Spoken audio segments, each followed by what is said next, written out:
दीजिए। बेरोजगारी को आप क्या करूँ सर? डिमांड कर दीजिए, आप मांग कर दीजिए। मैं आपको पूछना चाहता हूँ मंत्री जी, वो समझौता क्या था? क्या वो हवा के अंदर था, वास्तविक था? तो उसका कुछ बताना तो सही था कि हम जाके उस बात को कहें। बार बार आपको सीटें दे रहा है, 25-25। इस बार गड़बड़ हो गई थी, मैं उधर हो गया तो 11 इधर आ गई। नहीं तो यहाँ भी इस बार भी ठीक रह जाता। इनको मैं ले आता, इनको ले आता मैं साथ में, हम 25 ले आते। पूर्ववर्ती सरकार कौन है? पूर्ववर्ती का बता दिया ना, राजस्थान की पूर्ववर्ती। हाँ, राजस्थान की पूर्ववर्ती सरकार के मंत्री के घर पे ईडी की रेड हुई। सदन के साथियों ने इस महत्वपूर्ण मंत्रालय की अनुदान मांगों पर अपने अपने विचार रखे। जल है तो कल है, जल है तो जीवन है। और हम तो उस इलाके चाहते हैं मारवाड़ के, जहाँ जल को घी से भी ज़्यादा संजो के रखा जाता था। लोग 5-5, 7-7 किलोमीटर तक मटकी से महिलाएं अपने घड़े से उनसे पानी लाती थी। आज भी बड़े बड़े तालाब वहाँ बने हुए हैं। बहुत बड़ी समस्या पानी को लेकर जल शक्ति मंत्रालय के अंदर पीने के पानी के साथ साथ सिंचाई के पानी की भी व्यवस्था की बात सब लोगों ने कही। 25-26 का जो जल शक्ति मंत्रालय का बजट था सभापति जी, वो 99,503, जो 24-25 के बजट 98,714 से थोड़ा सा ज़्यादा है। इसमें और ज़्यादा बजट लेते हैं। निश्चित रूप से आज आवश्यकता देश के अंदर बेरोजगारी को, अगर आप डिमांड कर दीजिए, आप ज़्यादा देने का डिमांड कर दीजिए। बेरोजगारी को आप क्या करूँ सर? डिमांड कर दीजिए, आप मांग कर दीजिए। अच्छा, मैं डिमांड्स पर गारंटी है। डिमांड ही करूँगा ना, ये जरूरी। मैं कह रहा हूँ साहब, अगर बेरोजगारी को खत्म करना हो तो हर खेत सिंचाई का पानी आप लेके चले जाओ, बेरोजगारी 80% खत्म हो जाएगी आपकी। राजस्थान सहित देश के कई राज्यों में पेयजल की कमी और सरकारी योजनाओं के बावजूद लोगों को शुद्ध पेयजल नहीं मिल रहा है सभापति जी। दूसरी तरफ भूजल के अंदर यूरेनियम और आर्सेनिक सहित विभिन्न संदूषकों के कारण बढ़ा प्रदूषण चिंता का विषय।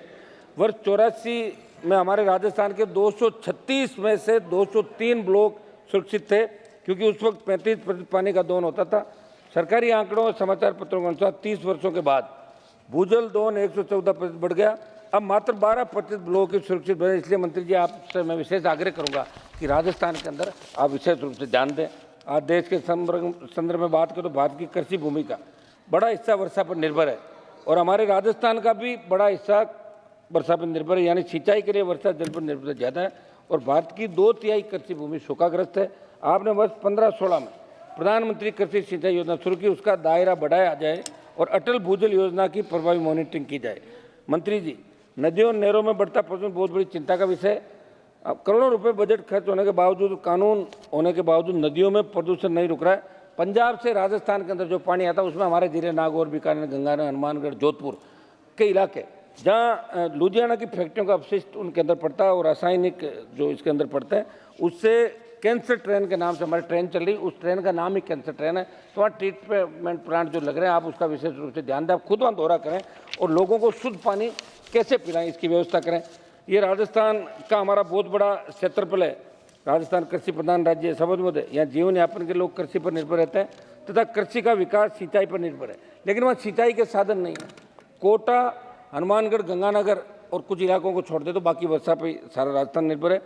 राजस्थान में कुल सतही जल का मात्र 1.16% जल उपलब्ध है और 61.11% हिस्सा मरुस्थल है। जनवरी 2024 तक प्राप्त सरकारी आंकड़ों के मुताबिक हमारे राजस्थान में इंदिरा गांधी नहर जल संसाधन विभाग के अधीन मात्र 39,43,43,155 हेक्टेयर सिंचित क्षेत्र है, जबकि हमारे नागौर सहित पश्चिम राजस्थान की बात करूँ तो केवल और केवल बारिश पर निर्भर है। समझ महोदय, ERCP की तर्ज पर WRCP, ERCP मैं जल शक्ति मंत्री जी से पूछना चाहूँगा कि हमारे पूर्वी राजस्थान के 13 जिलों में पेयजल और सिंचाई के लिए ERCP योजना बनी। वो हमने खूब सदन के अंदर मामले उठाए, आंदोलन में चले, जिसे आपने और राजस्थान सरकार ने संशोधित करके PK ERCP नाम दिया। अब राजस्थान सरकार ने उसका नाम राम सेतु लिंक परियोजना किया। क्या भारत सरकार इसके लिए 90% राशि देगी या नहीं, ये अभी उल्लेख नहीं हुआ। और आपने जो राजस्थान और मध्य प्रदेश में MOU करवाया, उसमें राजस्थान और MP को कितना कितना पानी मिलेगा, ये भी आप क्लियर करें। दूसरा मेरा निवेदन है, मेरे संसदीय क्षेत्र के नागौर, डीडवाना, कुचामन जिले के साथ पश्चिम राजस्थान के तमाम वो 1 दर्जन जिले जिनके लिए ERCP की तर्ज पे WRCP आप पश्चिम राजस्थान नहरी परियोजना विकसित करें और एक राष्ट्रीय परियोजना का उसको आप नाम ऐसे क्या करें। यमुना जल समझौता और राजस्थान और हरियाणा के बीच यमुना जल समझौते को लेकर दिल्ली में राजस्थान और हरियाणा के CM की मंत्री जी के साथ मीटिंग हुई, पाटिल साहब के साथ। राजस्थान के मुख्यमंत्री ने कहा कि राजस्थान के शेखावाटी अंचल, सीकर, झुंझुनू और इन इलाकों को हम पानी देंगे पीने का, सिंचाई का। मैं आपको पूछना चाहता हूं मंत्री जी, वो समझौता क्या था? क्या वो हवा के अंदर था, वास्तविक था? तो उसका कुछ बताना तो सही था कि हम जाके उस बात को कहें। ये मेरा निवेदन, सीकर, चूरू, झुंझुनू के अंदर पानी कैसे मिले? पंजाब से मिले राजस्थान के हिस्से का पूरा जल।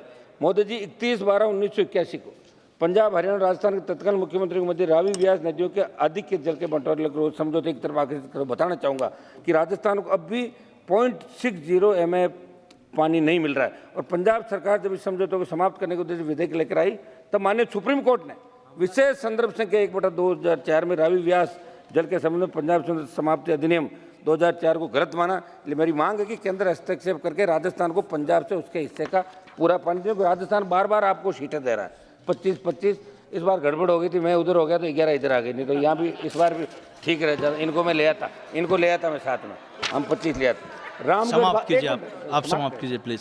रामगढ़ बांध और अतिक्रमण, समझ मुझे जयपुर पूरा शहर रामगढ़ बांध से पीने का पानी आता था।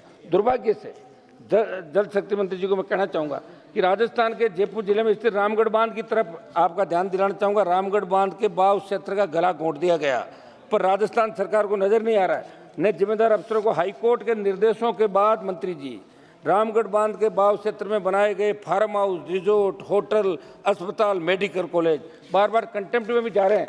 तो इनको आप धराशायी करें और पीने के पानी की व्यवस्था। एक मिनट, JJM लास्ट समाप्त करूँगा सर।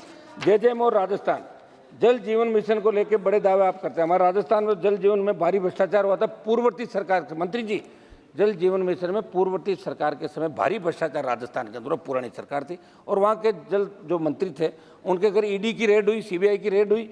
और आपने घोषणा पत्र के अंदर ये बात कही जैसे हम सत्ता के अंदर आएंगे उन सबको सलाखों के पीछे डालेंगे, CBI जांच करेंगे। मैं आपको बताना चाहूँगा यहाँ के आपके जो पूर्ववर्ती सरकार मतलब, एक मिनट साफ कर रहा हूँ, पूर्ववर्ती सरकार कौन है? पूर्ववर्ती का बता दिया ना, राजस्थान की पूर्ववर्ती। हाँ, राजस्थान की पूर्ववर्ती सरकार के मंत्री के घर पे ED की रेड हुई।